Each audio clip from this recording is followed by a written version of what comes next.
मज़ाहिर रुहेला पठान, मुस्लिम राष्ट्रीय मंच। मैं आज अपने भोली भाली मुस्लिम आवाम से ये अपील करता हूँ कि वो आज अपने बुज़ुर्गों की दी हुई वक्फ की जो ज़मीनें थीं उनको बचाएं।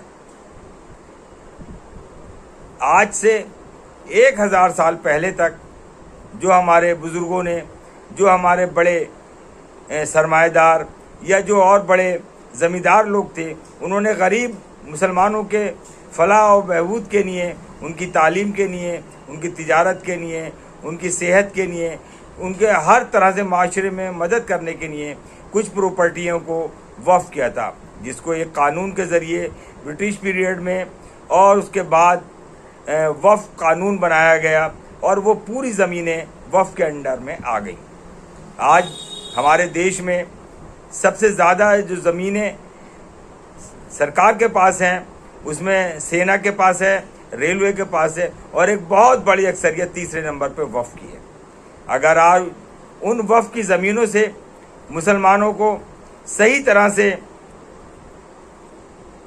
फ़ायदा मिलने लगे या वो उनकी आमदनी या वो जगहें कौम के काम आ जाएं, तो वो एक बहुत बड़ी अक्सरियत जो आज गरीबी और पिछड़ेपन में है, वो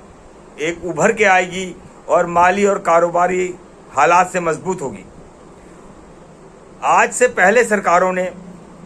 जो वक्फ बोर्ड बनाए थे, वो वक्फ के मुतवल्ली हों या वक्फ के चेयरमैन हों या वक्फ प्रॉपर्टियों को जो ज़िला और शहर लेवल पे देख रहे हैं, उन्होंने उनको खुर्द-बुर्द किया है। आज की जो मौजूदा सरकार है, उसने एक उम्मीद जगाई है, उम्मीद, और वो चाहती है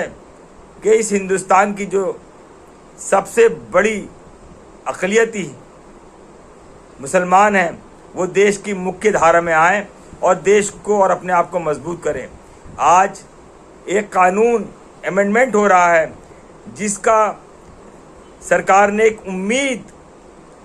जो उसकी एक टाइटल है वो उम्मीद है, और उसका पूरा है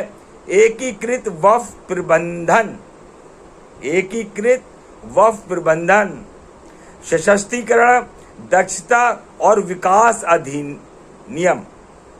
ये उसका एक नाम दिया गया है। आप उस नाम को सोचें। इसी नाम को मुत्तहदा वक्फ इंतज़ामात व इख्तियारात बनाने की कारगुजारी और तरक्कियात एक्ट, आप समझें इस एक्ट की जो एक एक लफ्ज़ है उसका मतलब समझें। इसको इंग्लिश में जो नाम दिया है unified Waqf management empowerment efficiency and development act. इस कानून को उम्मीद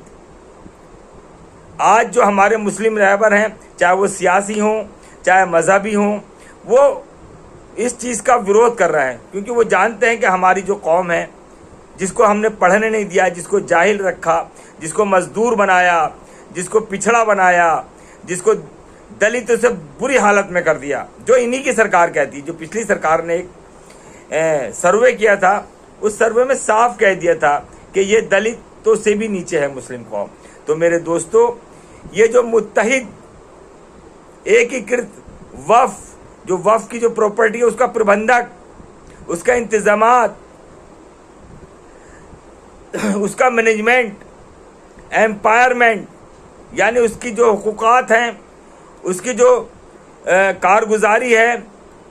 उसकी जो एक एक्ट है, उसको मुसलमानों के फ़ायदे के लिए लगाया जाए और मुसलमान उसको समझे। तो मेरे दोस्तों, एम्पावरमेंट, एफिलिएंसी एंड डेवलपमेंट, मुसलमानों के डेवलपमेंट के लिए वो काम आएगा, मुसलमानों के फ़ायदे के लिए, मुसलमानों की तालीम। क्या आप मुझे बता सकते हैं कि आज वक्फ की प्रॉपर्टी से कितने मुसलमानों की बच्चियों की शादी हो गई, कितने मुसलमान बच्चों की फ़ीस इकट्ठी हो गई, कितने मुसलमानों के लिए अस्पताल बनाया गया, कितने मुसलमानों के लिए स्कूल बनाया गया, कितनी यूनिवर्सिटियाँ बनाई गई, कितने मुसलमान बच्चों को तालीम के लिए बाहर भेजा गया, या कितने मुसलमानों को उस वक्फ की प्रॉपर्टी से मकान दिए गए। मेरे भाइयों, आंखें खोल के वक्त को पहचानते हुए वक्त के साथ चलें और जो मौजूदा सरकार ने एक एक्ट लाया है जिसको उम्मीद एकीकृत वक्फ प्रबंधन, सशक्तिकरण, दक्षता और विकास अधिनियम, मुत्तहदा वक्फ इंतजामात व इख्तियारात बनाने की कारगुजारी और तरक्याती एक्ट को मजबूत करें, उसका समर्थन करें और सरकार के साथ खड़े होकर इसको मजबूत करें। यह आपके फ़ायदे की और एक हकीकत आपको मजबूत करने के लिए देश के और मुख्य धारा में लाने का एक कदम है। आपसे मेरी अपील है कि आप भारत सरकार के साथ खड़े होकर इस एक्ट की हिमायत करें और इसको पास करवाएं और इसके फेवर में ज़्यादा से ज़्यादा कमेटी के पास मेल और अपने ख्यालात भेजें। जय हिंद, जय भारत।